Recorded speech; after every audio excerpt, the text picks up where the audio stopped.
Sudah bertahun-tahun Baginda Raja Harun al-Rashid ingin mengalahkan Abu Nawas. Namun perangkap-perangkap yang selama ini dibuat semua bisa diatasi dengan cara-cara yang cemerlang oleh Abu Nawas. Baginda Raja tidak putus asa. Masih ada puluhan jaring muslihat untuk menjerat Abu Nawas. Baginda Raja beserta para menteri sering mengunjungi tempat pemandian air hangat yang hanya dikunjungi para pangeran, bangsawan dan orang-orang terkenal. Suatu sore yang cerah ketika Baginda Raja beserta para menterinya berendam di kolam, beliau berkata kepada para menteri, "Aku punya akal untuk menjebak Abu Nawas." "Apakah itu wahai Paduka yang mulia?" tanya salah seorang menteri. "Kalian tak usah tahu dulu. Aku hanya menghendaki kalian datang lebih dini besok sore. Jangan lupa datanglah besok sebelum Abu Nawas datang karena aku akan mengundangnya untuk mandi bersama-sama kita," kata Baginda Raja memberi pengarahan. Baginda Raja memang sengaja tidak menyebutkan tipuan apa yang akan digelar besok. Abu Nawas diundang untuk mandi bersama Baginda Raja dan para menteri di pemandian air hangat yang terkenal itu. Seperti yang telah direncanakan, Baginda Raja dan para menteri sudah datang lebih dahulu. Baginda membawa 19 butir telur ayam. 18 butir dibagikan kepada para menterinya. 1 butir untuk dirinya sendiri. Kemudian Baginda memberi pengarahan singkat tentang apa yang telah direncanakan untuk menjebak Abu Nawas.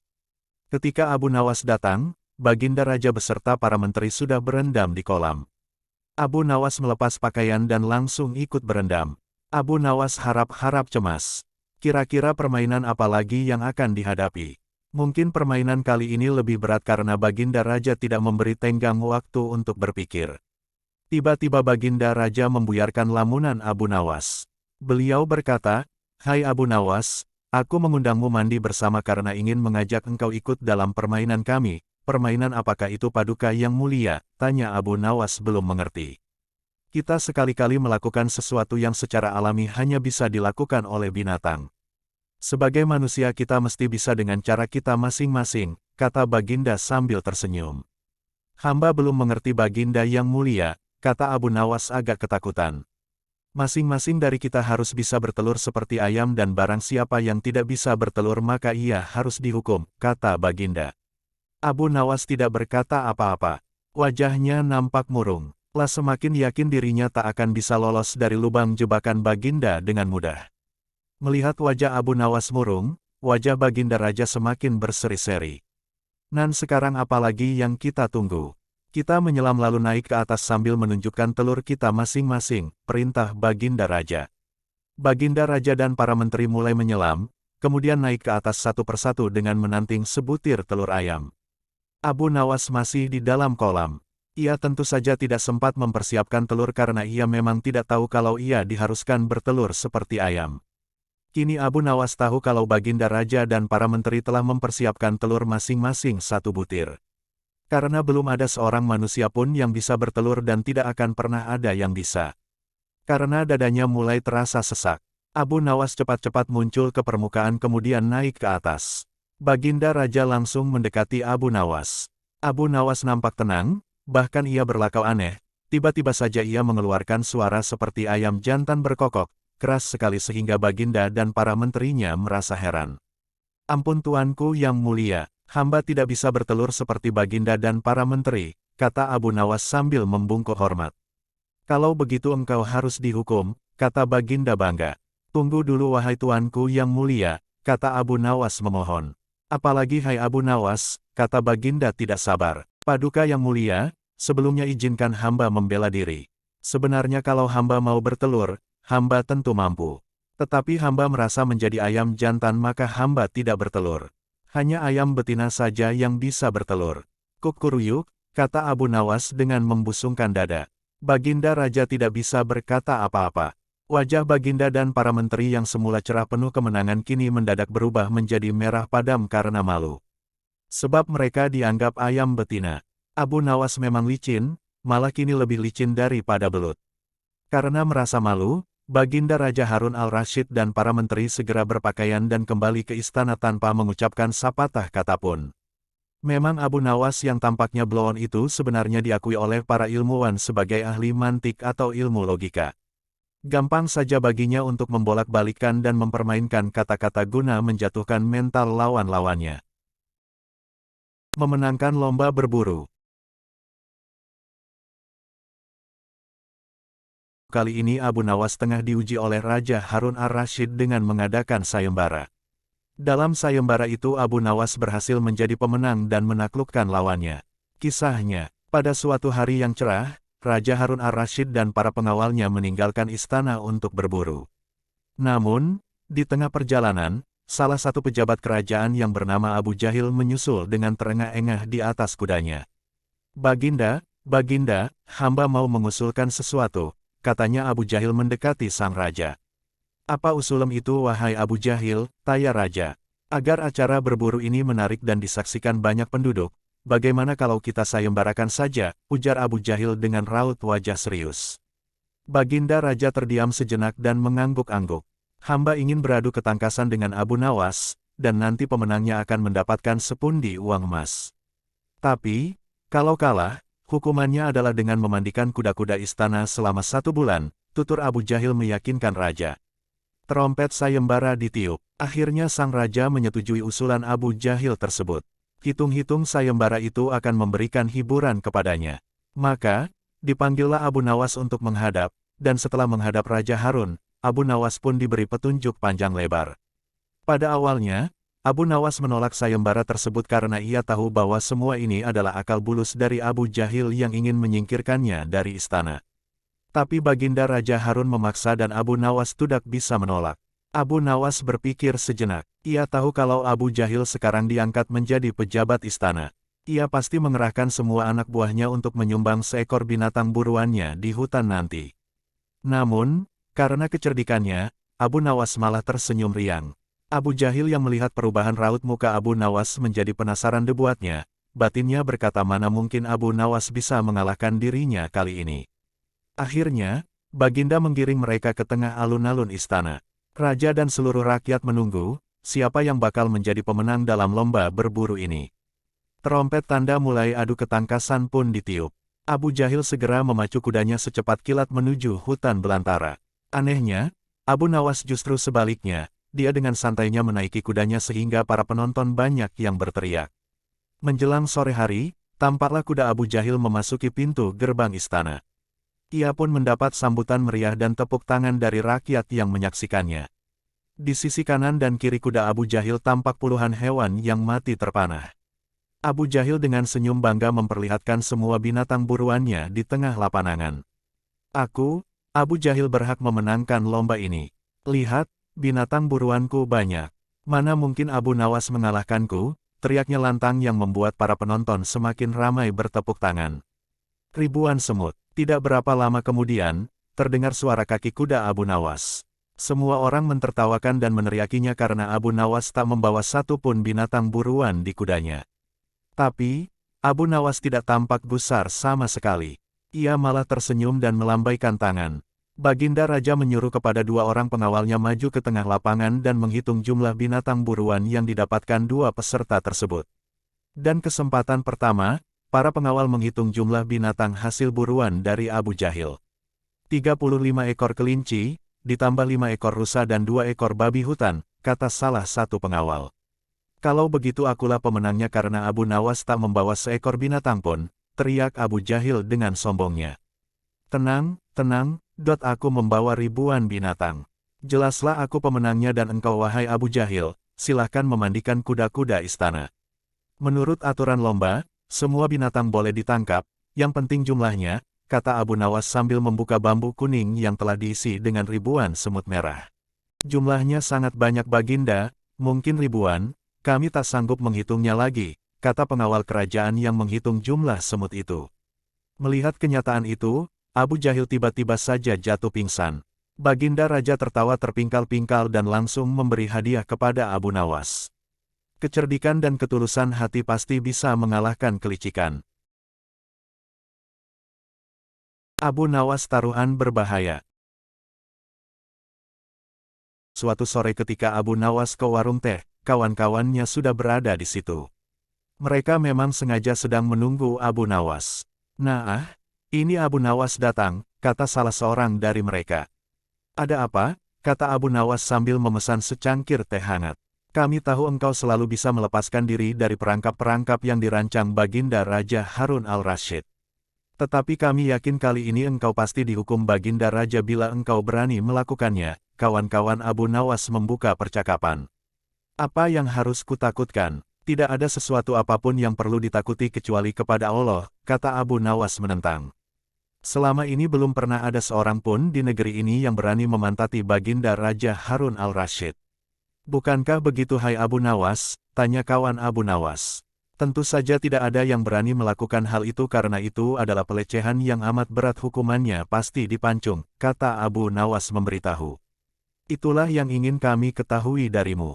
Beranikah engkau melakukannya? Sudah kukatakan bahwa aku hanya takut kepada Allah SWT saja. Sekarang apa taruhannya bila aku bersedia melakukannya? Abu Nawas ganti bertanya. 100 keping uang emas. Di samping itu Baginda harus tertawa tatkala engkau pantati, kata mereka. Abu Nawas pulang setelah menyanggupi tawaran yang amat berbahaya itu. Kawan-kawan Abu Nawas tidak yakin Abu Nawas sanggup membuat Baginda Raja tertawa apalagi ketika dipantati. Kayaknya kali ini Abu Nawas harus berhadapan dengan Algojo pemenggal kepala. Minggu depan Baginda Raja Harun al-Rashid akan mengadakan jamuan kenegaraan. Para menteri, pegawai istana dan orang-orang dekat Baginda diundang, termasuk Abu Nawas. Abu Nawas merasa hari-hari berlalu dengan cepat karena ia harus menciptakan jalan keluar yang paling aman bagi keselamatan lehernya dari pedang Algojo. Tetapi bagi kawan-kawan Abu Nawas hari-hari terasa amat panjang. Karena mereka tak sabar menunggu pertaruhan yang amat mendebarkan itu. Persiapan-persiapan di halaman istana sudah dimulai. Baginda Raja menginginkan perjamuan nanti meriah karena Baginda juga mengundang raja-raja dari negeri sahabat. Ketika hari yang dijanjikan tiba, semua tamu sudah datang kecuali Abu Nawas. Kawan-kawan Abu Nawas yang menyaksikan dari jauh merasa kecewa karena Abu Nawas tidak hadir. Namun ternyata mereka keliru. Abu Nawas bukannya tidak datang tetapi terlambat sehingga Abu Nawas duduk di tempat yang paling belakang. Ceramah-ceramah yang mengesankan mulai disampaikan oleh para ahli pidato. Dan tibalah giliran Baginda Raja Harun al-Rashid menyampaikan pidatonya. Seusai menyampaikan pidato Baginda melihat Abu Nawas duduk sendirian di tempat yang tidak ada karpetnya. Karena merasa heran Baginda bertanya, mengapa engkau tidak duduk di atas karpet? Paduka yang mulia, hamba haturkan terima kasih atas perhatian Baginda. Hamba sudah merasa cukup bahagia duduk di sini, kata Abu Nawas. Wahai Abu Nawas, majulah dan duduklah di atas karpet nanti pakaianmu kotor karena duduk di atas tanah. Baginda Raja menyarankan, ampun tuanku yang mulia, sebenarnya hamba ini sudah duduk di atas karpet. Baginda bingung mendengar pengakuan Abu Nawas. Karena Baginda melihat sendiri Abu Nawas duduk di atas lantai. Karpet yang mana yang engkau maksudkan wahai Abu Nawas, tanya Baginda masih bingung. Karpet hamba sendiri tuanku yang mulia. Sekarang hamba selalu membawa karpet kemanapun hamba pergi. Kata Abu Nawas seolah-olah menyimpan misteri. Tetapi sejak tadi aku belum melihat karpet yang engkau bawa, kata Baginda Raja bertambah bingung. Baiklah Baginda yang mulia, kalau memang ingin tahu maka dengan senang hati hamba akan menunjukkan kepada Paduka yang mulia, kata Abu Nawas sambil beringsut-ringsut ke depan. Setelah cukup dekat dengan Baginda, Abu Nawas berdiri kemudian menungging menunjukkan potongan karpet yang ditempelkan di bagian pantatnya. Abu Nawas kini seolah-olah memantati Baginda Raja Harun al-Rashid. Melihat ada sepotong karpet menempel di pantat Abu Nawas, Baginda Raja tak bisa membendung tawa sehingga beliau terpingkal-pingkal diikuti oleh para undangan. Menyaksikan kejadian yang menggelikan itu kawan-kawan Abu Nawas merasa kagum. Mereka harus rela melepas 100 keping uang emas untuk Abu Nawas.